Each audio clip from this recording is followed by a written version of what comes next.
मुझे खुद रंजीत सर से 100% आश्वासन के साथ मुझे ये कहा गया कि एक सप्ताह विदिन एक सप्ताह के अंदर हम शेड्यूल जारी कर देंगे, क्योंकि मेरे सामने शेड्यूल बनकर तैयार था, लेकिन उसमें कुछ विभागीय लोचा था उन लोग का, जिसके वजह से वो साइन नहीं कर पाए। वो बोले कि प्रधान सचिव को एक बार दिखा लीजिए, उसके बाद हम लेटर पे साइन करेंगे। तो लमसम हम लोग का काम फिनिश है। मुझे उम्मीद है कि एक सप्ताह के अंदर नेक्स्ट वीक में हम लोग का शेड्यूल जारी हो जाएगा।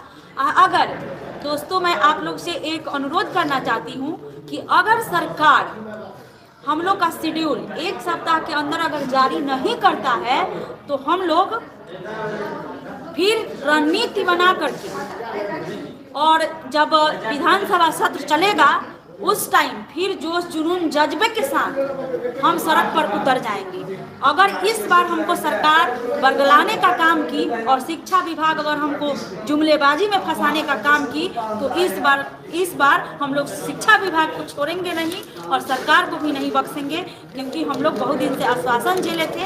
लेकिन एक बार फिर हमको विभाग के द्वारा मुझे दिखाया गया कि देखो ये लेटर तैयार है, थोड़ा सा इसमें जो कुछ है मैटर फंसा हुआ है, जिसकी वजह से हम लेटर जारी नहीं कर रहे हैं। हमको रंजीत सर बोले कि एक सप्ताह का टाइम दो, हम एक सप्ताह के अंदर अंदर हम लेटर जारी कर देंगे। हम उनको भी ये बात बोल दिए कि अगर आप लेटर जारी नहीं करते हैं तो हम एक सप्ताह नहीं, हम 15 दिन और आपको टाइम देते हैं सोचने के लिए। आप सोच लीजिए, विचार लीजिए, जैसे करना है कर लीजिए, और नहीं तो फिर जब सत्र चालू होगा तो फिर हम सदन से सड़क तक हम सभी बच्चों को पाठ देंगे। ऐसा उग्र आंदोलन हुआ कि आपके प्रशासन से के कंट्रोल से बाहर। मैडम, क्या आज मिलने के बाद आपको ये एहसास हुआ कि पंचायत चुनाव से पहले बहाली हो सकती है? मुझे ये बहुत ही उम्मीद और आशा है ये इस बात पे कि हम लोग की बहाली जो है पंचायत चुनाव से पहले पूर्ण हो जाएगी, क्योंकि हम लोग को एक सप्ताह काउंसलिंग का टाइम मिलेगा।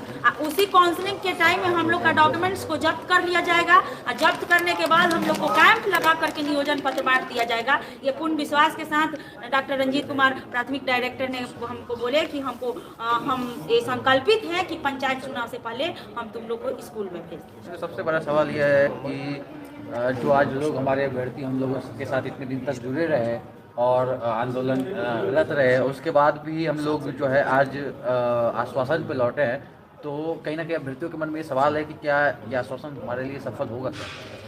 ये सवाल तो शायद मेरे मन में भी पैदा हो रहा है कि पता नहीं ये आश्वासन कहीं हम लोग के लिए कहीं फिर से जुमलेबाजी साबित ना हो जाए।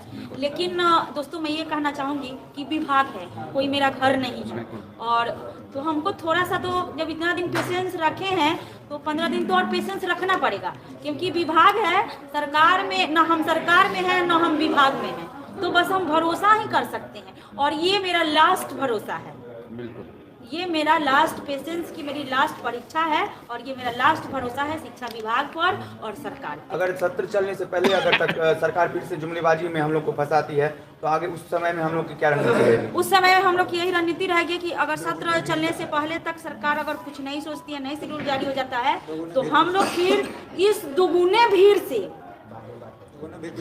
भीड़ के साथ हम लोग सड़क पर उतरेंगे। इस बार हम लोग को ऐसा कुछ करना होगा कि प्रशासन से कंट्रोल के बाहर हो जाएगा, इससे भी ज्यादा उग्र आंदोलन की रणनीति हम तैयार हैं। हम संकल्पित है कि जब तक हम नौकरी नहीं लेंगे तब तक हम आराम से नहीं। मोदी जी, कई अभ्यर्थियों का कहना था कि अगर हम लोग वापसी आए तो इस बार आंदोलन न करें, सीधा भूख हड़ताल पे बैठे, तो क्या इस बार इसी तरह की रणनीति के साथ करेंगे? इसी तरह की जरूर रणनीति बनेगी इस बार भूख हड़ताल पर। और सीधी सी बात है कि इधर कैबिनेट का विस्तार भी हो जाएगा, हमको थोड़ा सरकार को हम टाइम दे दिए हैं, और हमारे अस्थायी शिक्षा मंत्री भी बन जाएंगे, तो हम महिला 200 की संख्या में हम डायरेक्ट शिक्षा मंत्री के आवास पर जाकर भूख हड़ताल पे बैठ जाएंगे। मैडम, परमिशन जो नहीं मिलता है, बार बार परमिशन के लिए परेशान किया जा रहा है, तो उसमें फिर आप लगातार कैसे वहाँ पर इसमें मैं कहना चाहूँगी कि मैं इस मैटर पे दंडाधिकारी सुधीर जी से भी मैं उनको बोली थी कि आप हमको टाइम दिए हैं, ठीक है, आप हमको कह रहे हैं आंदोलन स्थगित कर दो, अगर इस बार सरकार हम लोग को फिर जुमलेबाजी में फंसाती है, तो अगर बहाली नहीं होती है तो आपको हमको एक साथ 4 दिन का परमिशन जब सदन का सत्र शुरू होगा तो आपको देना पड़ेगा। हम उनसे बोल के आए हैं, वो हमको आश्वस्त किए हैं कि ठीक है, हम तुमको 4 दिन का परमिशन देंगे। ओके मैम, मुनि जी, कई लोग सवाल कर रहे हैं कि जो शेड्यूल बना है विभाग का, क्या वो शॉर्ट शेड्यूल रहेगा क्या इस बार? हाँ, बहुत ही शॉर्ट शेड्यूल है उसमें, क्योंकि सरकार भी कहीं ना कहीं मुझे एक्टिव दिख रही है, लेकिन अब आश्वासन है, अब क्या कहा जा सकता है इस पे मैं भी कुछ नहीं बोल सकती। सकती हूँ, क्योंकि बार बार ये आश्वासन मिला है। शायद हो सकता है कि मैं जो आप लोग के सामने बोल रही हूँ, हो सकता है कि मेरी भी जुबान खाली पड़ जाए, क्योंकि विभाग का ये आश्वासन है, मेरा आश्वासन नहीं है। टेबल पर जो शेड्यूल आप देखी हैं, आज रंजीत सर के टेबल पर आप शेड्यूल देखी, तो उसमें कुछ जानकारी लग सका कि शेड्यूल का क्या हाँ, बस रंजीत सर से मैं एक ही सवाल की, सर बताइए कि शॉर्ट टर्म में इसको कैसे आप ख़त्म कर सकते हैं। तो वो बोले देखो, अगर हम सारी प्रक्रिया तुमको बता दें शेड्यूल जारी होने से पहले, तो फिर मेरे लेटर का कोई वैल्यू नहीं रह जाएगा। इसलिए बस एक शब्द में तुम इतना जानो कि पंचायत चुनाव से पहले हम सारी प्रक्रिया पूरी करके तुम लोग को स्कूल में भेजेंगे। क्या हम लोग तेजस्वी यादव के संपर्क में निरंतर बने रहेंगे? हाँ, जरूर बने रहेंगे, क्योंकि उन्होंने हमारा साथ दिया है। और जब हमारा शेड्यूल जारी हो वो आज जाएगा, भी बयान दिए हैं इस पे, कई सारे मीडिया कर्मी उनको घेर लिए थे, तो उनसे पूछा गया कि सर अभी तक भी 94,000 शिक्षकों की बहाली नहीं हो रही है। वो आज भी स्टेटमेंट दिए हैं कि हम उनके साथ हैं, जब तक नियुक्ति नहीं होती है तब तक हम उनके साथ डटे रहेंगे। हाँ, तो हमको भी नेता प्रतिपक्ष का तब तक सहारा लेना है जब तक कि हम लोग की बहाली नहीं हो जाती है। और हम पूरी जोश खरोश के साथ नेता प्रतिपक्ष के साथ भी हैं, हम साथ खड़े रहेंगे, क्योंकि उन्होंने जो हमारे इस बहाली में जो कड़ी का काम किया है वो बहुत ही सराहनीय है, जिसको मैं जितनी भी सराहना करूं वो बहुत ही कम पड़ेगी। बहुत बहुत धन्यवाद मैडम।